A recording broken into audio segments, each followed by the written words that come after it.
એ મારા ખેતરની પીળી માંડવી, હવે બાપ તું પીઠી માલી ઉતરી અને ફૂલડામાં બે, કેમ કે હવે તારે પીઠીના દિવસો વયા ગયા ને ફૂલડા ના આવ્યા. અને હવે તને વેમ હોય કે વરસાદ છે તો નાના 2 દિવસથી વયો ગયો હાવ.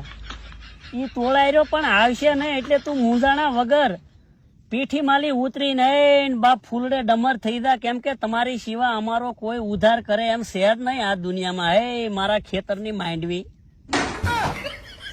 હાસો ને મિત્રો. હે મારા ખેતરની પીળી માંડવી, હવે બાપ તું પીઠી માલી ઉતરી અને ફૂલડામાં બે, કેમ કે હવે તારે પીઠીના દિવસો વયા ગયા ને ફૂલડા ના આવ્યા. અને હવે તને વેમ હોય કે વરસાદ છે તો નાના 2 દિવસથી વયો ગયો હાવ. ઈ તોળાયરો પણ આવશે ને એટલે તું મૂંઝાણા વગર પીઠી માલી ઉતરી નહીં બાપ ફૂલડે ડમર થઈ જા, કેમ કે તમારી સિવા અમારો કોઈ ઉધાર કરે એમ છે જ નહીં આ દુનિયામાં. હે મારા ખેતરની માંડવી, હાસો ને મિત્રો. હે મારા ખેતરની પીળી માંડવી, હવે બાપ તું પીઠી માલી ઉતરી અને ફૂલડામાં બે, કેમ કે હવે તારે પીઠીના દિવસો વયા ગયા ને ફૂલડા ના આવ્યા.